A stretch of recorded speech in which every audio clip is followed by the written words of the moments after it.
Hi guys, it's Laura. Welcome back to my channel. Today I've got something a little bit different than my usual. I have a Star Wars Galaxy's Edge haul.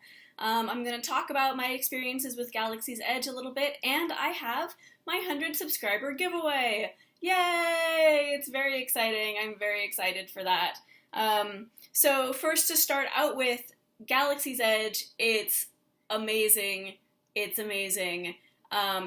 Going during the reservation period really didn't do it justice because there was just so much of a rush to see everything in the 4-hour window that we had, and it was just you were really rushing around, not taking a chance to look and relax and soak in the ambiance. So I've been back and it's fantastic. So I'm going to start by doing a quick little haul. I'm going to start with my Kowakian monkey lizard right here. This is Licentious Nugget.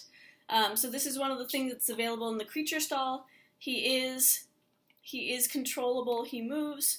The mouth opens. When you have him turned on, he makes noises when the mouth opens. But the dogs are watching me very closely because we've already frightened them with the remote-controlled droids earlier today. Sorry, guys. So I'm trying not to freak them out too badly by making my buddy laugh. So I'm going to go ahead and take him off my shoulder here. So he's a shoulder sitter, he's a magnet there that attaches to the curved metal plate right there, slides underneath the fabric at the top, and actually stays in place relatively well. So that's one of the really cool things that you can get from Galaxy's Edge. I'm going to set him down.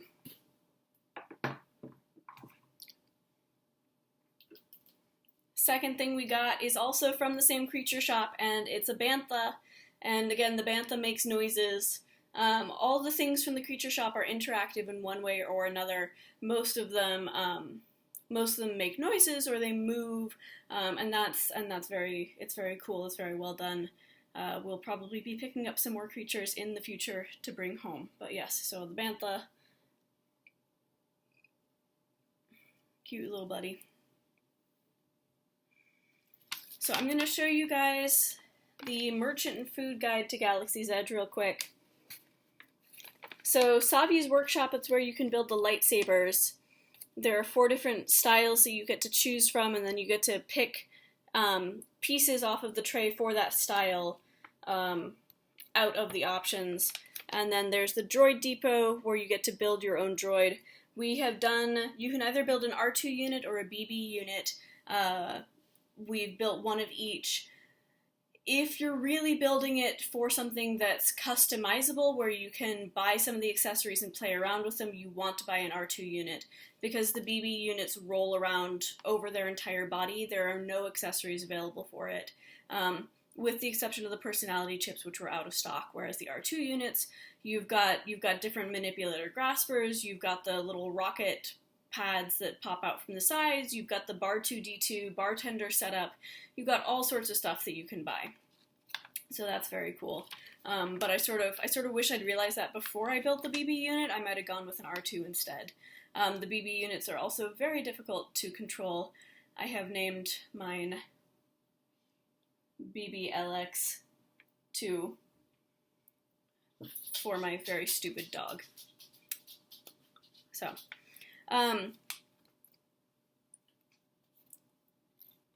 the general layout of Galaxy's Edge is sort of in a big circle, with the exception of the Resistance Outpost, which is off over here to the side, which is nice because it's set down a pathway away from the others. It's where Rise of the Resistance will be once that ride opens. But other than that, the overall setup is a big loop. So you've got the marketplace in here. You've got the Smuggler's Run ride. You've got the section with the First Order. And it's lots of little shops, and each of the little shops have different things. There's not really any noticeable merchandise overlap between the shops, which is particularly nice, so that it's not a matter of you stop inside one thing and you've seen absolutely everything that there is to see in the whole land. You have to stop into each single one to see what they've got, which is nice. It's fun, but the shops are, for the most part, very small, and it can be difficult to get into them and to get a chance to see what's inside there. So, continuing with the haul, I'm going to show you guys what I got for the giveaway. I'll go ahead and show you guys what I got for the giveaway. So, from the Toydarian Toy Maker stall, we have 2 plushes. This is Jabba the Hutt, the most adorable Jabba the Hutt ever. I love him. He's squishy. He would double as like a good little throw pillow. And then we have Rey with a little bun in the back, and I just love the amount of detail that's gone into this, and just so cool. And these you cannot get anywhere except for on Galaxy's Edge. So those are part of the giveaway. The next part of the giveaway is, again, a mug depicting Black Spire Outpost. So you've got an R2 unit, and then you can see some of the spires up there. And then all the buildings have this shape with the rounded domes and then the flaring bases. And then on the thumb, you've got the Millennium Falcon. So I love this mug. Again, the only place you can get this is in Galaxy's Edge, which right now is only open in Disneyland. Exclusive. And even then, you can only find this in Galaxy's Edge in the little Jewels of Bith shop in the marketplace. And then the last item that I've got for the giveaway is from the Droid Depot, and it's these really pretty earrings. So these look like R2 unit headpieces, and then some circuitry on the background. And as you can see, these move. They've got a whole set of jewelry that's based on this theme, and it's all really nicely done. I love all this. So those are the giveaway items. 4 things that I tried to pick that would really be sort of inclusive of the overall feel of the land. I had such a hard time narrowing it down, guys. I had such a hard time narrowing it down because there's so much cool stuff that I want to show you and so much cool stuff that I want to give you. But those are the giveaway items. So to enter the giveaway, you have to be subscribed to my channel. Your subscriptions have to be public so that I can see them. You have to like this video and you have to leave me a comment telling me who your favorite Star Wars character is, or if you've never watched the movies, that's fine. I'm sure you have, absorbed some of this through osmosis just by being in Disney parks, otherwise you wouldn't be interested in this stuff. So you can just tell me which character you think looks the coolest without necessarily knowing anything about them. Okay? Alright, so moving on to the rest of the haul because I've still got some cool stuff here. So first off, this lovely shirt, Rise of the Resistance. They're doing a big push toward like Rey style tunics. Sorry guys, I adjusted the camera and now I can't show you. But it's an asymmetric hemline there. Me, super graceful, I'm back. But it's this cute tunic style asymmetric hemline, really nice, really lightweight. It's going to be perfect for when we go back in a few weeks when it's likely to be really warm. But pick this up and then it's got Rise the Resistance right there, looking like it's been spray painted on, which I like. Also the shirt, like I said, very lightweight. It's got a little bit of a facing right here, which is very nice.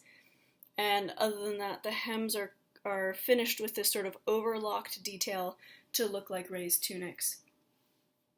Other stuff that I picked up from Doc Ondar's Denim Antiquities. We have the Imperial Comlink. That's right, guys.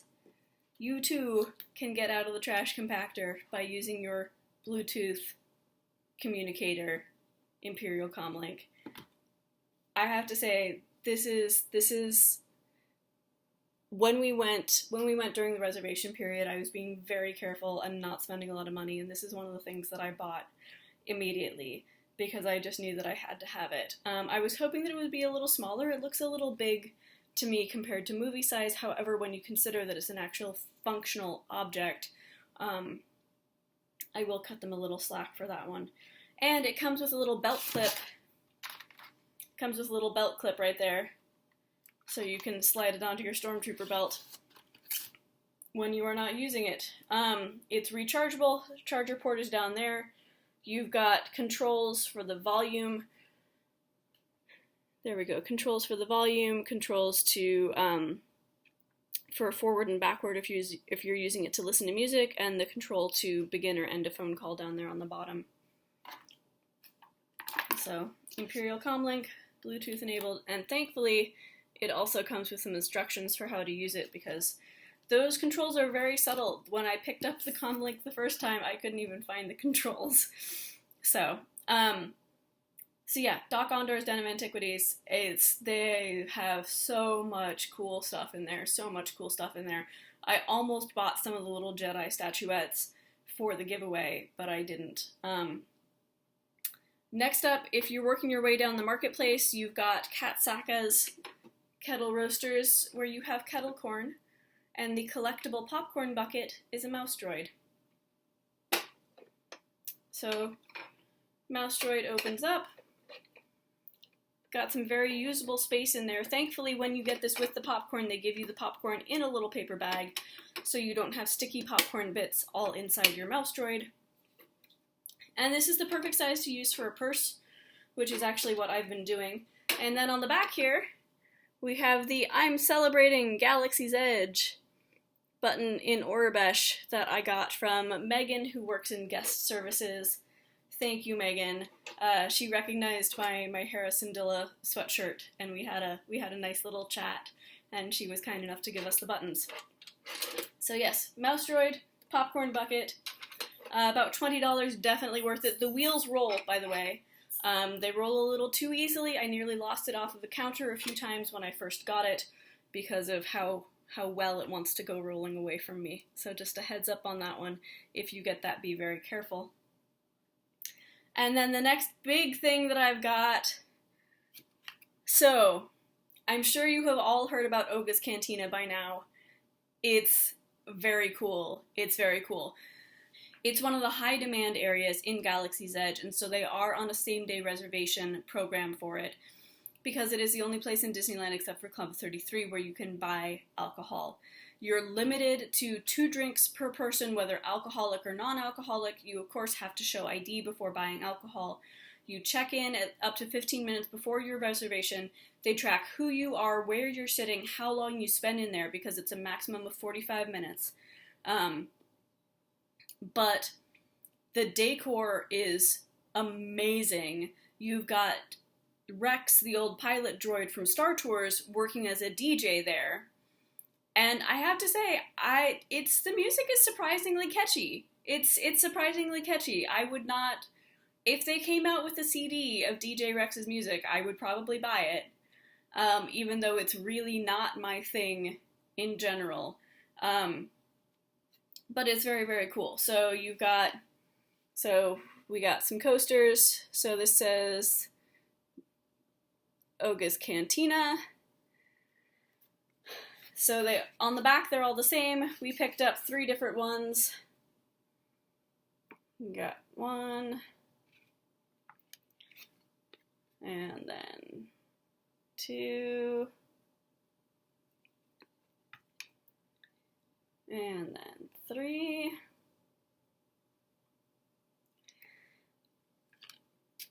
Now I'm going to say something. Yes, I took the coasters, because coasters are single-use items that you're not expecting the bar to reuse. I saw people taking menus. Don't do that.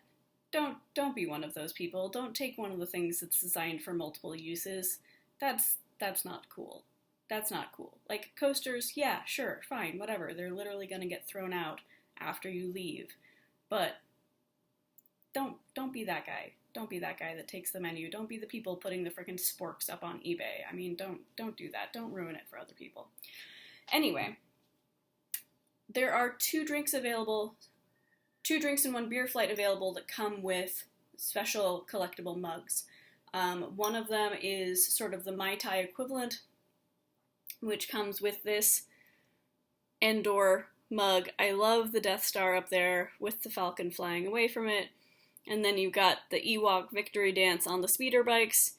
Down there in the bunker, you've got 3PO and R2. And then over here you have the whole narrative story. You've got the X-Wings and the TIE Fighters, and the Ewoks attacking the Chicken Walker. You can even see the logs down there that they're using to trip it up, and the explosions. Like, this is so cool. This is so well done. Oh, and the glider. I hadn't even noticed the glider before. So we picked this up. This was expensive. You got to keep this and take it home with you, but it was something like $60 for this and the drink. There's one shaped like a porg that comes with a non-alcoholic drink, and there's one shaped like a bunch of rancor teeth that come with a beer tasting flight, and those come with a board that the rancor teeth sit on.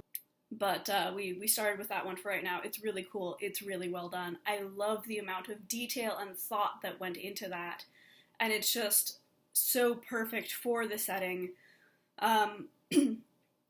both in terms of it being the bar and thinking of where this falls in terms of the timeline, and just pulling from that tiki iconography. You can see the giant mug of tiki, the giant cabinet of tiki mugs back there. It's just really, really cool. So last thing that I got in the haul that I'm going to show you guys is this patch. It's a resistance patch. It's sort of a faux leather. It might actually be leather. I'm not sure, but my bet's on a faux leather. Like I said, each of the sections in each of the stores sell different things. So the resistance patch is one of the things that you can buy over in the resistance base, where this Rise of Resistance shirt was, but you can't find it anywhere else. Whereas with the First Order shop, you can find things like First Order uniforms, interchangeable rank badges, mugs that look like Stormtrooper gauntlets, almost like a bigger version of the Comlink style as a mug. Just some really, really cool stuff. And then in the Droid Depot, there's all these droid themed things, like R2-D2 dome salad bowls, salad tongs that look like the graspers. Just really, really cool stuff. So that's my haul. Oh, I guess I could show you guys well, I'm not going to show you guys my astromech. I mean, I'm sure you've already seen videos of people who have built their astromechs. Mine's a relatively standard BB style, except I swapped out the head for a slightly different one that's got the little dome camera on it, because I was trying to make it look as much like Chopper as possible. It didn't really come across, but I think he's cute. He's my stupid baby anyway. I love him. So yeah, that's my haul, that's my giveaway, that's my spiel about Galaxy's Edge. Things I will say about Galaxy's Edge. The food in Docking Bay 7, go eat the braised shack roast at dinner. It's amazing. It's probably my new favorite dinner in any Disney park. It's very warm during the day. There's not a whole lot of shade. And so be aware of that. Maybe time your visit to it. Maybe go do something else where the trees have grown up a bit more and you've got a bit more shade on the path during the hottest hours of the day, and hang out in Galaxy's Edge during either the early morning when it's not quite that hot, or more toward dusk, golden hour. Also, you can see fireworks from right over Docking Bay 5 where the Millennium Falcon is, and they're amazing. You don't get any of the music piped in. So it's a little bit like you're under aerial bombardment, but you get an amazing view of the fireworks, and it's just so cool to see that at night because the sky just lights up. My last tip for Galaxy's Edge. Chewbacca will go up and work on the X-Wing. So if you have some downtime and you're not rushing off to go stand in line to ride the Falcon, go hang out around the Resistance outpost and watch for Chewbacca, because he'll come wandering around.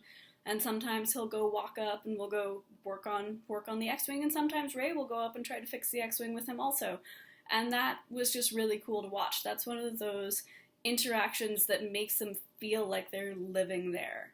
And that was very, very cool. Also, they have finally fixed the glitch. So, the Datapad app, right here. Datapad app, it had been, you can gain credits for the actions that you do on the app. You can gain affiliations for either the smugglers, led by Hondo Ohnaka, or the Resistance, or the First Order, based on the choices that you make and the missions that you do on the app. There is stuff that you can do while you're in the ride queue for Smuggler's Run that will gain you some more credits, and now they've got it fixed, so your score on Smuggler's Run actually shows up in terms of credits that Hondo Ohnaka gives you through the Datapad. which is awesome and definitely some motivation to do better. If you guys need an engineer, I get 100% every time, just saying. But yeah, it's awesome. Galaxy's Edge is amazing. And I hope you guys like the giveaway items. I really did try to pick things that I thought would A, not be available anywhere else, because they're not, and B, would appeal to people who are as big of Star Wars fans as I am. So again, 4 items in the giveaway. Rey, Jabba the Hutt, these lovely earrings, and then this Black Spire Outpost mug can only be found on Batuu with the Millennium Falcon. Pretty cool. Really pretty cool. Like, I would have bought it if I didn't already have way too many mugs at home. And that's it. So, like this video, subscribe to my channel. Ideally, please try to make sure that your subscriptions are public so that I can check that you're actually subscribed. And then drop me a comment telling me who your favorite Star Wars character is, or if you don't have a favorite Star Wars character, let me know which one you think looks the coolest, and I will accept that as a viable answer. This giveaway will be open for probably about a week. I will figure out when I am going to close it once I look at my calendar and look at when I'll have a chance to get back to YouTube, and I will put that in the comments down below. But in the meantime, good luck, guys. May the Force be with you, and till the spires.